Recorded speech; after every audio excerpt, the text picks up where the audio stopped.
51वां बाब, बाबल पर मजीद गज़ब। खुदावंद यूं फरमाता है कि देख, मैं बाबल पर और उस मुखालिफ दारुल सल्तनत के रहने वालों पर एक मोहलिक हवा चलाऊंगा, और मैं उसाने वालों को बाबल में भेजूंगा कि उसे उसाएं और उसकी सरजमीन को खाली करें। यकीनन उसकी मुसीबत के दिन वो उसके दुश्मन बनकर उसे चारों तरफ से घेर लेंगे। उसके कमानदारों और ज़िरा पोशों पर तीर अंदाजी करो। तुम उसके जवानों पर रहम न करो। उसके तमाम लश्कर को बिल्कुल हलाक करो। मकदूल कसदियों की सरजमीन में गिरेंगे और छिदे हुए उसके बाजारों में पड़े रहेंगे। खुदावंद की सिताइश का गीत। क्योंकि इसराइल और यहूदा को उनके खुदा रब्बुल अफ़वाज ने तर्क नहीं किया, अगरचे इनका मुल्क इसराइल के कदूस की नाफरमानबरदारी से पुर है। बाबल से निकल भागो और हर एक अपनी जान बचाए।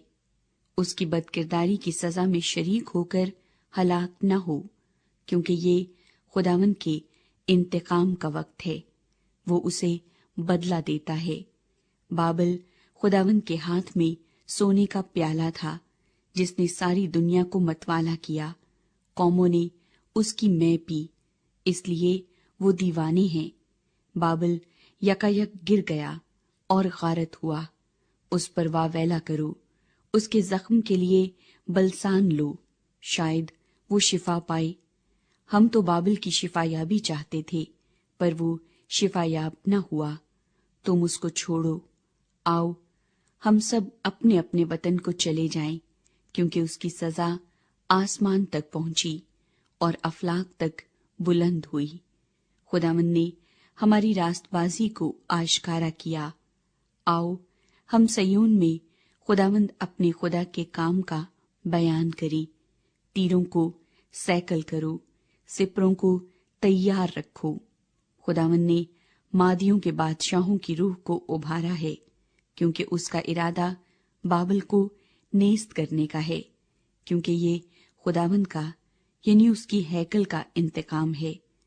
बाबल की दीवारों के मुकाबिल झंडा खड़ा करो, पहरे की चौकियां मजबूत करो, पहरेदारों को बिठाओ, कमीनगाहें तैयार करो, क्योंकि खुदावंद ने अहले बाबल के हक में जो कुछ ठहराया और फरमाया था सो पूरा किया। ऐ नहरों पर सुकूनत करने वाली, जिसके खजाने फरावान हैं, तेरी तमामी का वक्त आ पहुंचा और तेरी गारतगरी का पैमाना पुर हो गया। रब्बुल अफ़वाज ने अपनी जात की कसम खाई है कि यकीनन मैं तुझ में लोगों को टिड्डियों की तरह भर दूंगा और वो तुझ पर जंग का नारा मारेंगे। उसी ने अपनी कुदरत से जमीन को बनाया, उसी ने अपनी हिकमत से जहान को कायम किया और अपनी अक्ल से आसमान को तान दिया है। उसकी आवाज से आसमान में पानी की फरावानी होती है और वो जमीन की इंतहा से बुखारात उठाता है।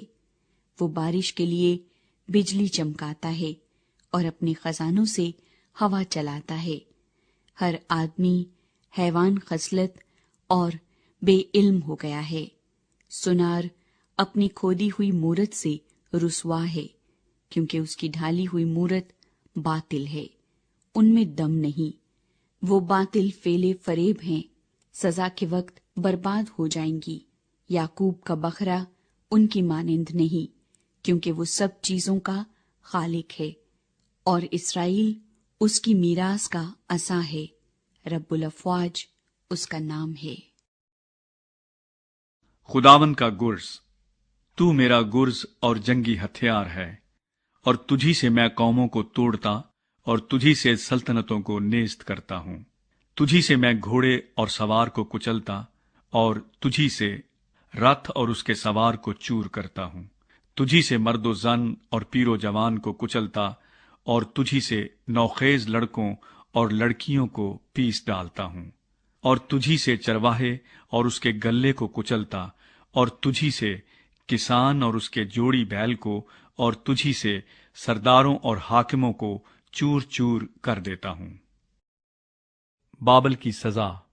और मैं बाबल को और कस्दिस्तान के सब बाशिंदों को उस तमाम नुकसान का जो उन्होंने सय्योन को तुम्हारी आंखों के सामने पहुंचाया है, इव्स देता हूं।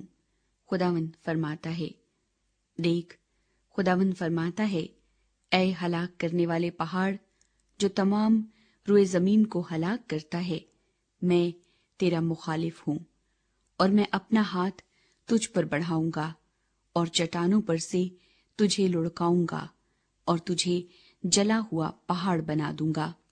ना तुझसे कोने का पत्थर और ना बुनियाद के लिए पत्थर लेंगे, बल्कि तू हमेशा तक वीरान रहेगा। खुदावंद फरमाता है। मुल्क में झंडा खड़ा करो, कौमों में नरसिंगा फूंको, उनको उसके खिलाफ मखसूस करो। अरारात और मिनी और अश्कनास की ममलकतों को उस पर चढ़ा लाओ, उसके खिलाफ सिपह सलार मुकर्रर करो और सवारों को मोहलक टिड्डियों की तरह चढ़ा लाओ। कौमों को, मादियों के बादशाहों को और सरदारों और हाकिमों और उनकी सल्तनत के तमाम ममालिक को मखसूस करो कि उस पर चढ़ाई करी। और जमीन कांपती और दर्द में मुब्तला है, क्योंकि खुदावंद के इरादे बाबल की मुखालफत में कायम रहेंगे कि बाबल की सरजमीन को वीरान और गैर आबाद कर दे। बाबल के बहादुर लड़ाई से दस्तबरदार और कलों में बैठे हैं, उनका जोर घट गया, वो औरतों की मानिंद हो गए, उसके मस्कन जलाए गए, उसके अड़बंगे तोड़े गए।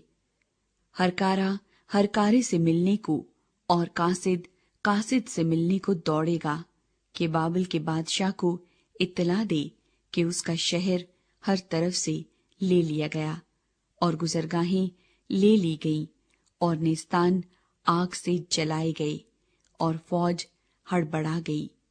क्योंकि रब्बुल अफ़वाज इसराइल का खुदा यूं फरमाता है कि दुख्तरे बाबल खलियान की मानिंद है, जब उसे रौंदने का वक्त आए, थोड़ी देर है कि उसकी कटाई का वक्त आ पहुंचेगा। शाह बाबल नबूकतरज़र ने मुझे खा लिया, उसने मुझे शिकस्त दी है, उसने मुझे खाली बर्तन की मानिंद कर दिया। अजदहा की मानिंद वो मुझे निगल गया, उसने अपने पेट को मेरी नेमतों से भर लिया, उसने मुझे निकाल दिया। सय्योन के रहने वाले कहेंगे, जो सितम हम पर और हमारे लोगों पर हुआ, बाबल पर हो। और यरूशलेम कहेगा, मेरा खून अहले कस्दिस्तान पर हो। खुदावंद इसराइल की हमायत और मदद करेगा। इसलिए खुदावंद यूं फरमाता है कि देख, मैं तेरी हिमायत करूंगा और तेरा इंतकाम लूंगा और उसके बहर को सुखाऊंगा और उसके सोते को खुश्क कर दूंगा और बाबल खंडर हो जाएगा और गीदड़ों का मकाम और हैरत और सुस्कार का बायस होगा और उसमें कोई न बसेगा। वो जवान बब्बरों की तरह इकट्ठे गरजेंगे, वो शेर बच्चों की तरह गुर्राएंगे। उनकी हालत तैश में मैं उनकी ज़याफत करके उनको मस्त करूंगा कि वो वजद में आएं और दायमी ख्वाब में पड़े रहें और बेदार ना हों। खुदावंद फरमाता है, मैं उनको बर्रों और मेंढों की तरह बकरों समेत मसलख पर उतार लाऊंगा। बाबल का अंजाम। शीशक क्यों कर ले लिया गया? हाँ, तमाम रुए जमीन का स्तूदा यकबारगी ले लिया गया। बाबल कौमों के दरमियान कैसा वीरान हुआ। समुंदर बाबल पर चढ़ गया है, वो उसकी लहरों की कसरत से छुप गया, उसकी बस्तियां उजड़ गईं, वो खुश्क जमीन और सहरा हो गया, ऐसी सरजमीन जिसमें ना कोई बसता हो और न वहां आदमजात का गुजर हो। क्योंकि मैं बाबल में बैल को सजा दूंगा और जो कुछ वो निगल गया है उसके मुंह से निकालूंगा और फिर कौमें उसकी तरफ रवाना होंगी। हाँ, बाबल की फसील गिर जाएगी। اے میرے لوگو، اس میں سے نکل آؤ اور تم میں سے ہر ایک خداوند کے قہر شدید سے اپنی جان بچائے، نہ ہو کہ تمہارا دل سست ہو اور تم اس افواہ سے ڈرو جو زمین میں سنی جائے گی۔ ایک افواہ 1 سال آئے گی اور پھر دوسری افواہ دوسرے سال میں، اور ملک میں ظلم ہوگا اور حاکم حاکم سے لڑے گا۔ اس لیے دیکھ، وہ دن آتے ہیں کہ میں بابل کی تراشی ہوئی مورتوں سے انتقام لوں گا، اور اس کی تمام سرزمین رسوا ہوگی، اور اس کے سب مقتول اسی میں پڑے رہیں گے۔ تب آسمان اور زمین اور سب کچھ جو ان میں ہے بابل پر شادیانہ بجائیں گے، کیونکہ غارت گر شمال سے اس پر چڑھ آئیں گے۔ خداوند فرماتا ہے، جس طرح بابل میں بنی اسرائیل قتل ہوئے، اسی طرح بابل میں تمام ملک کے لوگ قتل ہوں گے۔ خداوند کا پیغام بابل میں اسرائیلیوں کے نام۔ تم جو تلوار سے بچ گئے ہو، کھڑے نہ ہو، چلے جاؤ، دور ہی سے خداوند کو یاد کرو، اور یروشلیم کا خیال تمہارے دل میں آئے۔ ہم پریشان ہیں کیونکہ ہم نے ملامت سنی، ہم شرم آلودہ ہوئے کیونکہ خداوند کے گھر کے مقدسوں میں اجنبی گھس آئے۔ اس لیے دیکھ، وہ دن آتے ہیں، خداوند فرماتا ہے، کہ میں اس کی تراشی ہوئی مورتوں کو سزا دوں گا اور اس کی تمام سلطنت میں گھائل کراہیں گے۔ ہر چند بابل آسمان پر چڑھ جائے اور اپنے زور کی انتہا تک مستحکم ہو بیٹھے، تو بھی غارت گر میری طرف سے اس پر چڑھ آئیں گے، خداوند فرماتا ہے۔ بابل کی مزید بربادی۔